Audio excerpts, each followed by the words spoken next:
Fellow Nigerians,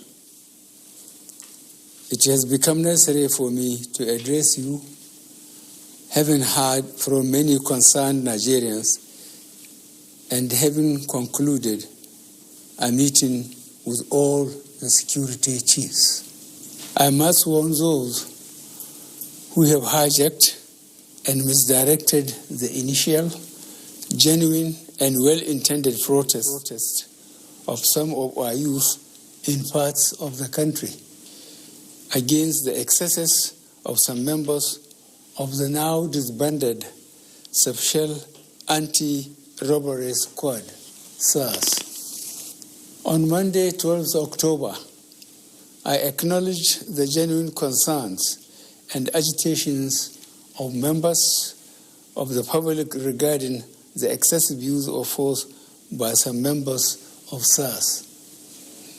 The choice to demonstrate peacefully is a fundamental right of citizens as enshrined in Section 40 of our Constitution and other enactments. But this right to protest also imposes on the demonstrators the responsibility to respect the rights of other citizens and the necessity to operate within the law. As a democratic government, we listened to and carefully evaluated the 5-point demands of the protesters. And having accepted them, we immediately scrapped SARS and put measures in place to address the other demands of our youth. On approving the termination of SARS, I already made it clear that it was in line with our commitment to the implementation of extensive police reforms. Sadly, the promptness with which we have acted seemed to have been misconstrued as a sign of weakness and twisted by some for their selfish, unpatriotic interests. The result of this is clear to all observers. Human lives have been lost, acts of sexual violence have been reported, 2 major correctional facilities were attacked and convicts freed, public and private properties completely destroyed or vandalized, the sanctity of the palace of a peacemaker, the Oba of Lagos, has been violated. So-called protesters have invaded an international airport and in the process disrupted the travel plans of fellow Nigerians and our visitors. All this executed in the name of the End SARS protests. I am indeed deeply pained that innocent lives have been lost. These tragedies are uncalled for and unnecessary. Certainly, there is no way whatsoever to connect these bad acts to legitimate expression of grievance of the youth of our country.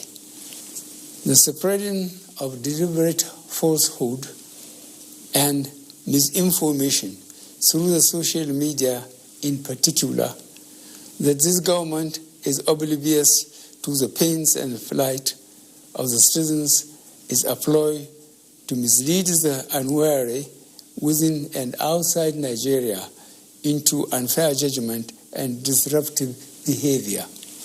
On the contrary, both our deeds and words have shown how committed this administration has been to the well-being and welfare of citizens, even with the steadily dwindling revenues and the added responsibilities and restrictions due to the coronavirus pandemic.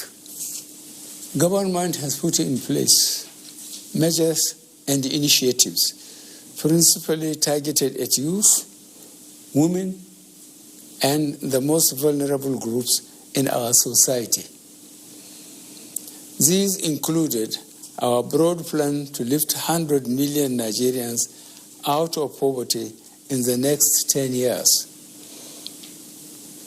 The creation of 75 billion Naira National Youth Investment Fund to provide opportunities for the youth and the micro, small, and medium enterprises survival fund, through which government is A, paying 3 months' salaries of the staff of the 100,000 micro, small, and medium enterprises.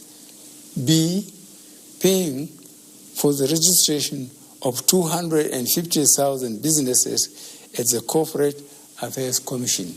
C, giving a grant of 30,000 Naira to 100,000 artisans. And D, guaranteeing market for the products of traders. These are in addition to many other initiatives, such as A, farmer money, B, trader money, C, market money, D, N-Power, E, N-Tech, and F, N-Agro. No Nigerian government in the past has methodically and seriously approached poverty alleviation like we have done. With regards to the welfare of police personnel, the National Salaries, Income and Wages Commission has been directed to expedite action on the finalization of the new salary structure of the members of the police force. The emoluments of other paramilitary services are also being reviewed upwards. In order to underscore the importance of education in preparing youth for the future, this administration has come up with a new salary structure and other incentives for our teachers. Let me at this point reaffirm the federal government's commitment to preserving the unity of this country. We will continue to improve good governance and our democratic process, including through sustained engagement. We shall continue to ensure that liberty and freedom, as well as the fundamental rights of all citizens, are protected. But remember that government also has the obligation to protect lives and properties, as well as the right of citizens to go about their daily businesses freely and protected from acts of violence. To our neighbors in particular, and members of the international community, many of whom have expressed concern about the ongoing development in Nigeria, we thank you and urge you all to seek to know all the facts available before taking a position or rushing to judgment and making hasty pronouncements. In the circumstances, I would like to appeal to protesters to note and take advantage of the various well-thought-out initiatives of this administration designed to make their lives better and more meaningful, and resist the temptation of being used by some subversive elements to cause chaos with the aim of truncating our nascent democracy. For you to do otherwise will amount to undermining national security and the law and order situation. Under no circumstances will this be tolerated. I therefore call on our youth to discontinue the street protests and constructively engage government in finding solutions. Your voice has been heard loud and clear, and we are responding. And I call on all Nigerians to go about their normal businesses and to enjoin security agencies to protect lives, and properties of all law-abiding citizens without doing harm to those they are meant to protect. Let me pay tribute to officers of the Nigeria Police Force who have tragically lost their lives in the line of duty. I would like to thank those state governors, traditional and religious leaders who have appealed for calm and restraint. I also thank youth leaders who have restrained their followers from taking the law into their hands.